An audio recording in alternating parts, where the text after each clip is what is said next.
Hollywood. Hey, Greg, what's How up? you doing, man? Take a seat. Take a seat, Greg. Oh, my Greg God. Sestero. Is that how you say it? Sestero. What? Sestero? Sestero. Sestero. Sestero. You almost yeah, said it right with the accents in the wrong spots. Greg. Pretty much it. Sestero. Yeah. Right? Yep. Nice. What are you, Welcome Italian? to the show. Italian, yeah. Italian guy. Yep. Yeah. Well, I was on Red Eye with you a while ago. Yeah, that's right. Yeah, and that was, I had heard about The Room and hadn't seen it up till that point, but I had heard about it for years. And then after the appearance on Red Eye, I'm like, I just got to see this movie. And I watched it probably 3 or 4 times now so far. It's just an enigma. It's such an odd thing. There are bad movies all over the place. I mean, there are bad movies that are well produced. Adam Sandler. What? There are bad movies that are horribly produced. They just look cheap.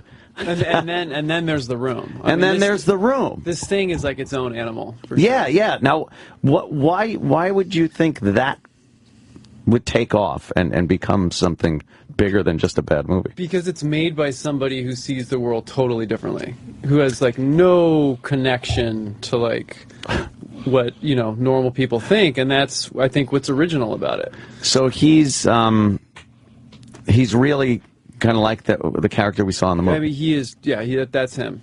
That's literally Tommy is. There's no faking it. There's no joke. So he decided to make a movie, and it was not a goof when he decided to do it, right? No, he wanted to be a dramatic actor, and he'd been trying to act for a long time before I met him. And so Hollywood really never gave him a shot. Oh, Hollywood. So he's like, you know what? Forget them. I do myself. So, I do myself. So he wrote, directed, produced this movie. That he was going to be the next Marlon Brando. It was going to be the next Streetcar Named Desire. And he really believed it, and he went for that. And what's crazy is, like, despite everything, he still believes it's the greatest film ever made. Yeah, yeah. I've seen some of his discussions that he holds after the screenings of the film, and he really does have this strange vision of this movie. Yeah, yeah. No, he totally believes in it, and it's like if anybody comes up and they're like, "Hey, what do you?" why does this movie suck? He's like, you know what? You suck.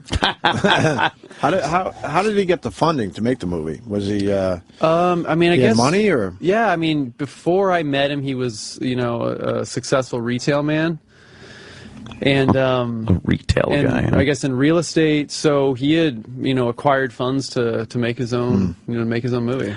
It just seemed like watching him in that movie that he couldn't function in life. Yeah. Like, how does this guy go through life and actually talk to people and get things done? He's got this, like, lucky streak. It's like everything he touches, I feel like, works out. Wow. Like he does retail, and, how hard is it to go out and make a lot of money doing retail? What kind of retail was he in? Levi's jeans or something like that. Levi jeans. I mean, how do you make that work? He made that work, That's and what then he's saying. like, I'm going to make a movie, and there's so many movies made, by really talented people that never go anywhere. It's like, I'm going to go make this movie. And he makes this thing, where you don't even know, really what it is, and it's still showing 10 years later around the world. Yeah, I mean, yeah. it just doesn't. I don't know. How do you get involved? You went in for an audition, or did you know him personally? Well, yeah, I knew him before. I took an acting class in San Francisco when I was like 19. My mom thought I was nuts to try to be an actor, so I really didn't have any support system. And he goes up and performs at Shakespearean sonnet. And the whole class is like, what the hell did I just see? And I thought it was kind of entertaining. And he's like arguing with the teacher that he's like, he knows what he's talking about and she doesn't. And I'm like, okay, I got to find out who this guy is. So I approached him to do a scene, and we kind of forged this like strange friendship. We both were like outsiders in a very different way. And I wanted to move to LA. He's like, well, I have an apartment. he just had an apartment in LA, just sitting there. Yeah. And so he allowed me to go use it, and I was able to get my foot in the door. I got a couple parts and got started. What did you do before The Room? Anything we know? We did have you heard of the Puppet Master series? It's kind of like a weird deal. But anyway, I got the lead in that. It was like my 4th audition. I'd done some soap stuff. I just basically gotten started. But to Tommy, it was like I was a movie star. So he's like, if this guy did this, I'm moving to L.A. So he ended up moving down to L.A. and living in that same apartment. So we ended up being roommates in this like small 1-bedroom apartment. Was the actual living as a roommate with him a lot like what we see in the movie? Yeah, it was very much like The Odd Couple. You know, he would spend most of the day sleeping. You know, I would those creative juices flowing. Yeah. I would come back and he would be like, there was a pull-up bar in the door jamb, and he would be hanging in it like from like a bat, basically. And I'd be like, oh my god, how am I going to survive this? It was freaking crazy. I mean, I don't know how I did it. So he decides he's going to make this movie, and how long do you know how long it took him to write it? Yeah, when we were roommates is when he started writing it. We went out and we saw The Talented Mr. Ripley. Right. And, you know, he felt within him that he had this dramatic film that he wanted to make.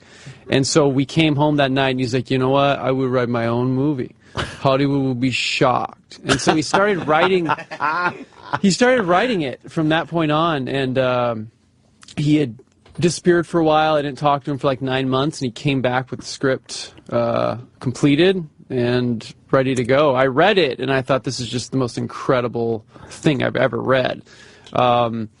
I couldn't put it down. It was basically every character in the movie kind of talked like him, and so I said, if this thing ever gets made, it's gonna either like horrify people or bring them, you know, to applause. So I kind of did both. But he was really relentless. He was going to make this film. He wasn't going to let it die. You know, he put up a billboard for like 5 years. 5 years. Yeah, it was this billboard up on Highland was up for 5 years. You know, it's kind of like Tom Cruise still promoting like Vanilla Sky. Yeah. You know what I mean? He said, we're not going anywhere. This movie's going to succeed. And, you know, he'd show up every month and do like Q&As and midnight screenings, and, you know, it worked. He was dedicated to the project. Did he have any like filmmaking experience as far as the technical aspect goes? Cameras? Did he have a director of photography on there? Yeah, he did. I mean, he bought all his own equipment. He bought his own cameras, which is incredible. Yeah, usually you would rent them if you're making a motion picture. Yeah, he was very much, you know, wanting to kind of have his own studio. But yeah, he hired a crew, and he just kind of like took over and wanted every shot to be a certain way. So everybody just kind of got out of his way. Right, he was very involved with every aspect of it. No real B crew. No. Assistant director, kind of. Yeah, he was there for every shot. Yeah, definitely. It's great, and it shows. Yes, it certainly does. So now you, he says, I would like you to play Mark. Yeah, he wrote the role of Mark for me initially. So when he had disappeared and he'd come back, you know, he showed me the script, and I thought it was, you know, it was incredible, but I said, okay, I'm not going to be in it. But I was like, but I'll help you make it, because I knew making this film for him was really important, and, you know, I figured, you know, I knew him better than anybody, so I figured I'd support him, help him make it. So we go through this whole casting. We get the casting done. He casts a Mark. And the whole time he's like, come on, you should play Mark. I was like, no, I shouldn't. So the night before filming, with somebody already cast, we were like, you know, went to this restaurant. He wanted to kind of celebrate the night before filming. And he's like, you have to play Mark. I was like, oh, here we go again. And anyway, I was like a 24-year-old guy, you know, struggling, working retail. He made me an offer, basically. I couldn't really refuse. I mean, I thought nobody was going to see this movie. All right. So I was like, okay, I'm going to be on set anyway. You know, why not do it? It's going to sit on a shelf. It'll never get seen. It'll allow me to kind of stick around, maybe quit my retail job and keep Trina. What was the offer, though? Did you tell people? I haven't. I mean, it was basically a chance for me to be, you know, okay for a you know, a few years, so I could continue. Few years, or, you know, a few months, however you spend it, right? Right. So I figured, you know, I asked my girlfriend at the time, and she's like, do it, why not? And she was so against it. I mean, she thought Tommy was out there. Did he creep her out? It's like that night when he drops me off, she'll just sit there and, like, you know, stay on the horn and be like, beep, as we're like talking outside my apartment. Why would he do that? So, but she's like, do it. If you're going to be on set anyway, just do the movie. And I didn't think anybody would see it. But the problem is that somebody else already had the role. So we had to show up the first day, and I was known as the behind the scenes guy. Like, hey, Greg's just helping out. They didn't know, nobody knew I knew Tommy before, so we had to find a way to like work me in. And he's like, well, why don't we have we'll say that the producers are like having you audition for a future project. So we like show up and I'll start doing scenes as this part. So the guy's like watching me do his part. Wow. And then like a few hours later, he's like, oh, I think I have Greg keep shooting. So then the guy's just sitting there watching me play his part like the whole day. It was really... That is bizarre. Why not just fire him? Or, sorry, it's not working out. That's kind of what I thought. I didn't Tommy normally... Trick him into sitting there while you do his role. That's creepy. Yeah, it was really weird. And Tommy normally thrives, with confrontation, but for some reason, that was the scheme. So yeah. Did you watch any dailies with him? Oh man, the dailies are priceless. Yeah, and watching those outtakes are even better than the film. Was he very excited? Did he show a scene like that? You're tearing me apart, Lisa. Yeah. And did he was like that is? Oh, he was so proud of that moment. Like that was because that was kind like of his Stella. Yeah, that was his Brando James Dean moment. Jesus Christ. I can't fathom a person like that. Yeah, he's unlike anybody I've ever met. When did you realize that it was a bad movie, like when you were filming? Well, I knew what it was before we filmed it. You knew before it was I read that script, and what's great is Tommy, and I noticed this in the acting class when I first met him, is he's really entertaining in his own way. Like, there's never a dull moment hanging around with Tommy. So at that age, it's kind of fun, just to hang around with him. But making the movie, I knew what it was going to be. So it was kind of, it was oddly fun to show up on set and watch these scenes get made, because you didn't know what was going to happen.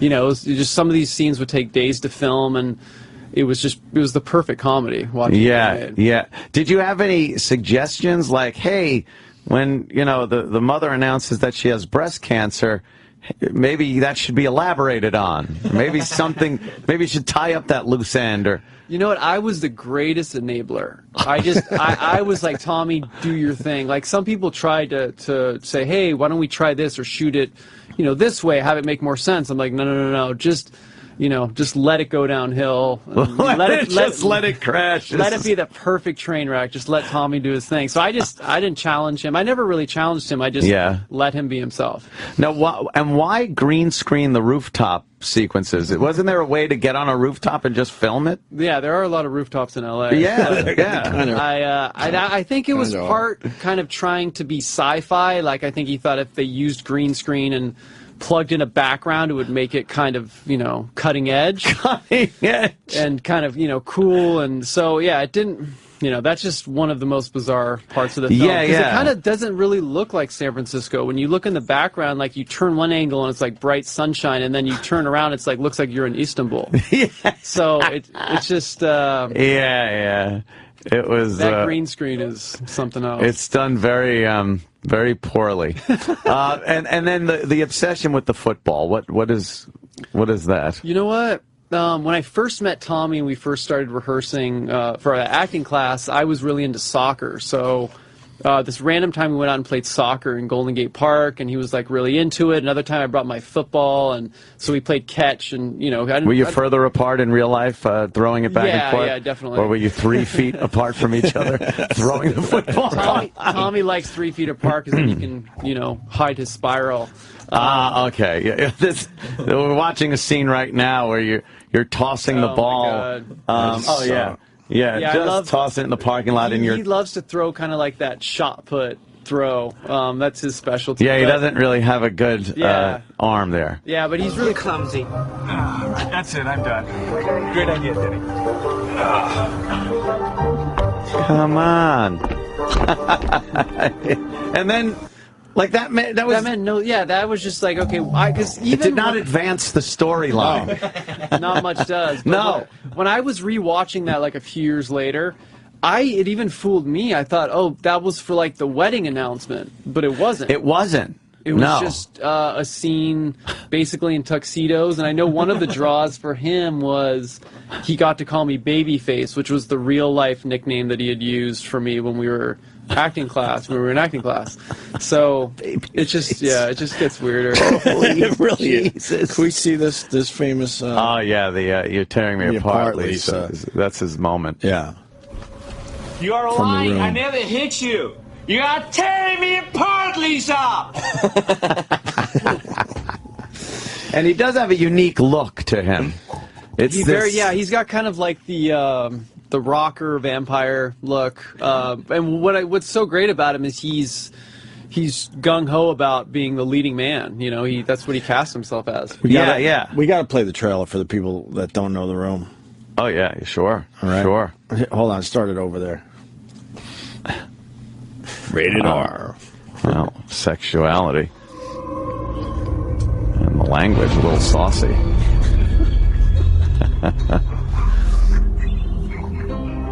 A Perfect World. These are for you. Thanks, honey. They're beautiful. A Perfect Life. I would do anything for my girl. I love you, Lisa. I love you, Johnny. He provides for you. Darling, you can't support yourself. I don't love him anymore. The mother's He didn't get his 2-second promotion. visits. And he got drunk last night. And he hit me. It's not true. I did not hit her. Well, maybe you should have a girl, Mark. Yeah, maybe you're right. Maybe I have one already. I don't know yet. This is great. Johnny's my best friend. This will be our secret. Don't worry. You can trust me. We are expecting. I'm your future husband. Are you sure about that? Please talk to me, please. You're having an affair with Lisa, aren't you? I need more from life than what Johnny can give me. She's a sociopath. She can't love anyone. There is no baby. I told him that to make it interesting. She's such a manipulative witch. You're hurting yourself. You're hurting our friendship. I treat you like a princess, and you stab me in the back. You are tearing me apart, Lisa. Oh. Hey, Danny. Shut up. Hey! Get out of this world! The Room, a film with the passion of Tennessee Williams, directed by Tommy Wiseau. The best movie of the year. Experience this quirky new black comedy. It's a riot. Oh wow, that's a great trailer. I don't know 2003. I don't know what I just watched. It's kind of like you want to make a smoothie and you put everything into the blender. It's like you have TV crashes, kisses, like guns. You know what I mean? It's like everything in one trailer, and you're like, okay, I don't know what I just watched. I don't know what that is, but I think I got to see it. Yeah, no, exactly. Yeah. What about some of the other cast? Have you spoken with them about this kind of cult?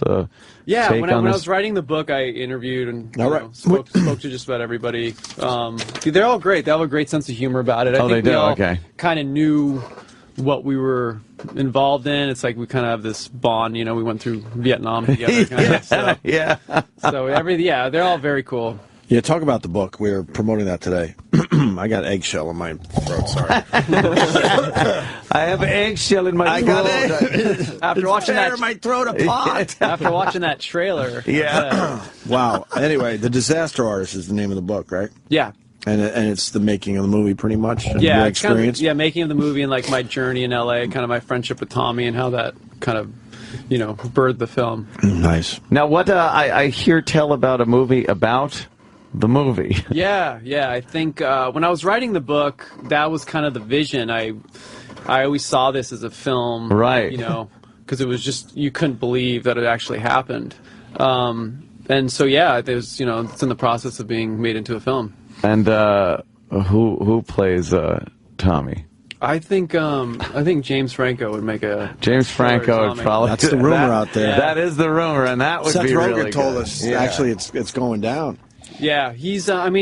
James Franco wrote an incredible review about the book for Vice, he really got it. Like, I feel like with this, if you're going to make this into a film, you got to really, understand the movie and kind of understand what it's like to be creative and try to make art. And I think that just reading his review of the book was brilliant. And he can do drama, he can do comedy, and Seth Rogen is such a great producer. So I mean, you couldn't have asked for two better people to make this film. Did he know when to end the movie? Like, some people don't really know when they should just stop and call it a wrap, and I thought it was going to go on forever because we were going up to San Francisco to shoot establishing shots, and I had just broken up with my girlfriend at the time, and he's like, "Why don't we do a scene about this?" And I was like, "This was supposed to be establishing shots. Now we're going to shoot a scene about me breaking up with my girlfriend in the movie." So that scene in the coffee shop where he's like, "How's your sex life?" It's about us talking, kind of about me just breaking up. It's a movie about nothing. Yeah, it was just added in, just thrown in. And then he's like, "Why don't we do a scene of me walking through Golden Gate Park or jogging?" And so the flower shop was the last scene, thank God. And it ended up working out perfectly, because what a way to go out on. That is. It's timed so poorly. Yeah, we got to play the rest. Yeah, this is fantastic. From the movie The Room. Hi. Can I help you? Yeah, can I have a dozen red roses, please? Oh, hi, Johnny. I didn't know it was you. How did she not know? Here you go. That's me. How much is it? It'll be $18. Here you go. Keep the change. Hi, doggy. You're my favorite customer. Hi, doggy. Bye. Bye-bye. Oh, my God. She didn't even say how much it was, and he goes, "Oh, he's to keep the change." And I love, how did she didn't know it was him. It's him until he took his sunglasses off, and it's either him or Ronnie James Dio just walked in. I think a lot of vampires shot for flowers in that area. That's true, in that area. He might have needed another take, too, because her acting is horrendous. Oh, my God. So I mean, bad. I think horrible. She had a look of disbelief when we walked in there and said, "We want to film a movie." Oh, okay. She was just stunned. She's like, "Okay." And that was in San Francisco? Yeah, it was in San Francisco. Oh, so that was the establishing shots, I guess. What, the Golden Gate Bridge? Yeah, Golden Gate Bridge. We did the Full House thing, Twin Peaks. Right. Buildings. TRW building, whatever that was. Yeah, what's great about that is, like, you pan to that, but then you're not really there. Right. It's like, they're kind of glamour shots of San Francisco, but then we're back inside an apartment. It's incredible. Doesn't make any sense. I love it. I just learned that she wasn't an actress for the movie. So he just said, "We're going to film you for my movie." I don't know how he worked with somebody that wasn't a professional. Right. It's terrible. It just added to the charm. Yes, it certainly does. You still talk to him? Yeah, when I was writing the book, I went on tour with him.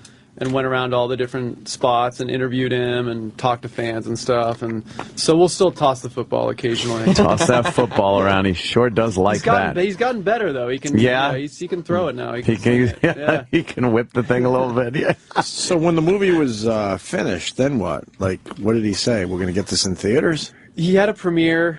Yeah. Which went kind of according to plan. There was laughter throughout the entire premiere. Oh no! And I think he was just kind of stunned, and he rolled with it, and he just kept pushing it. He had a theater show in LA every month, and he'd show up and do Q&As. Students kind of discovered it and started spreading it, and it just kind of kept going.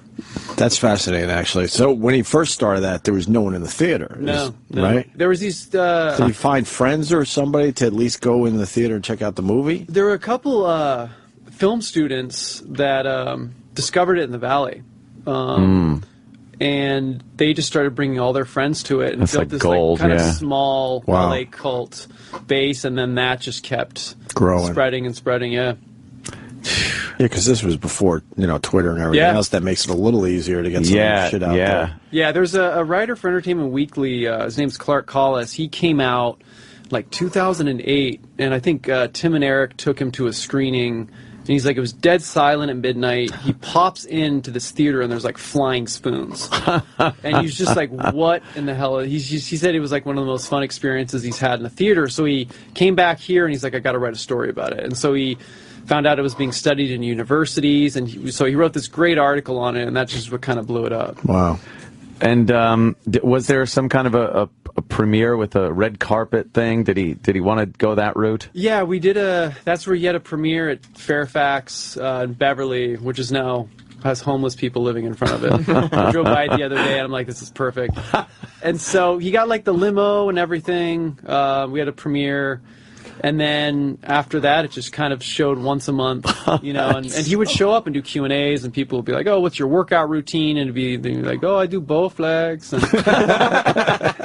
And so, but yeah, he just kept it going. And then it was crazy. In 2010, we did a big screening at the Ziegfeld Theater, and it sold out like a week before. And I'd overheard someone saying that was the first time since like the re-release of Star Wars, and I thought, I mean, what's going on here? And people are coming up and being like, congratulations. I'm like, well, it's cool that it sold out, but like, I can't watch the movie. You know what I mean? Right. It's like, it's really great, but it's, you know, it's kind of a double-edged sword there. No shit. That's just a fantastic story. Just amazing how things just kind of take hold like that. Yeah, it should have just been something that just went away. Yeah, that's exactly. That's what I thought. Because I mean, how many movies come out that are great that you never see again? I mean, I've auditioned for so many films, never even see the light of day. This film is, you know, now it's everywhere. It's crazy.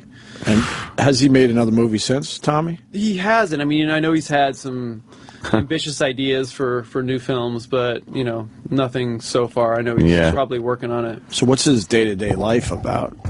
Probably pull-ups and watching The Room, and he's just sitting there watching it. So you don't really know what he's up to.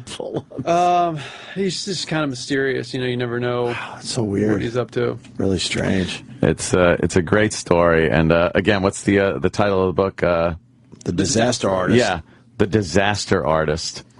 And it's out now. The movie about The Room. Sam. And I would Huffington Post posted an article about it, but you have to get the audiobook because Greg does the reading for the audiobook, and he does his Tommy impression throughout the entire book. Yeah, that is a really good Tommy impression, and it's perfect. And so it's like you're sitting, because that's when I said we were driving for several hours over the last week. Yeah, well, and you I was were listening to the that book on tape and just listening to him do his Tommy impression. You like the book?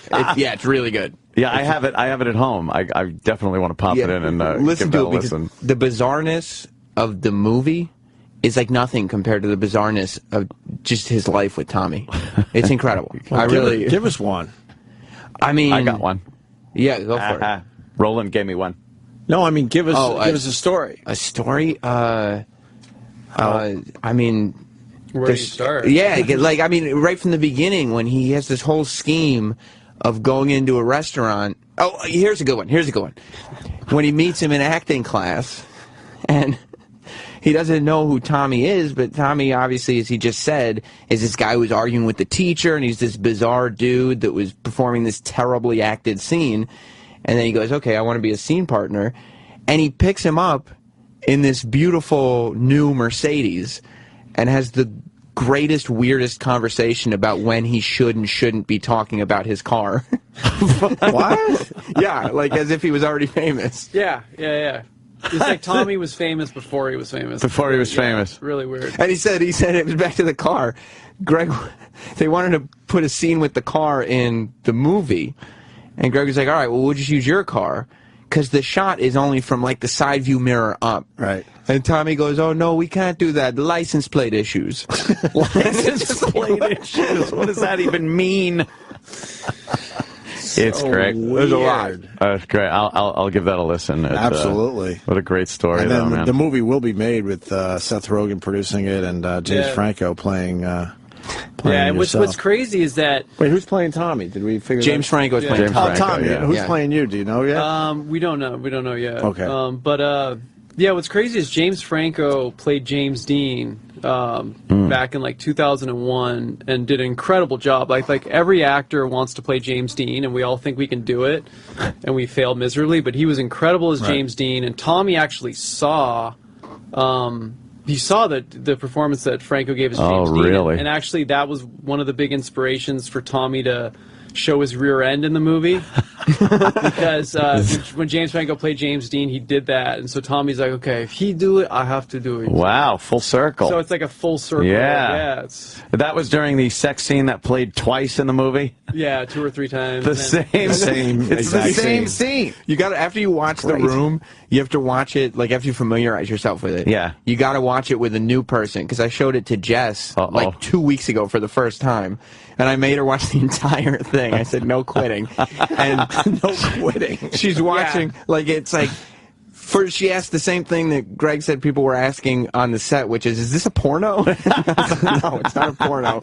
It wishes it was. Yeah, it kind of has a look of some of the softcore old cable porn. Yeah. Cinemax. But you never see the girl. The girl is never featured. It's just this like corpse on top of the girl. He wanted to be featured. Yeah, it's him being featured. I mean, who wants, everybody's there to see the girl. Fucking fantastic. So she's watching it, and like the first sex scene is real quick into the movie. It's like 10 minutes in. And then 20 minutes later is the next sex scene, and Jess is going, this looks just like the first one, and I don't say a thing, and she keeps watching, and she goes, wait, this is shot for shot, not reshot, the exact same scene played again. And then there's a line where he's like, my Lisa's great when I can get it. I'm like, dude, you got it like for the whole It's what great. an experience. Yeah. Wow. Yeah, Greg, thanks for coming in, and I'm gonna have to pop your audiobook in and absolutely awesome. keep us I love posted. The show, so thanks so much for very cool. You know of us. Thank you, sir. Definitely. Whoa, look at us. That's Big nice. shots. That's very nice. Have you done anything since in acting? You know what? I just did a film. Stars Patton Oswalt and Andrew W.K. It's my buddies run a website called 5 Second Films. Really funny, kind of just shorts. And so anyway, I've seen some of that stuff. Yeah, they're making actually really funny. Yeah, they're making a full-length feature. What, 20 seconds long? And anyway, so I had a part in that, and it was really cool to say new dialogue and work on something new. Right, something a little different. Yeah. And do the parents support your acting now? They're oddly on board, I think. I took a situation that, was a sinking ship like the Titanic and tried to make something out of it. So I think they're cool. They're cool for now. Nice. Very cool. All right. Cool, man. Thanks for coming in, and best of luck. Thank you. We'll see you when the film comes out. Yeah. Definitely. That's a good year away, though, probably, right? Something like that? Yeah, something like that. Probably. All right, we'll see you again then, man. Cool, man. Thank you. Thanks, Greg. Absolutely. O&A will be right back on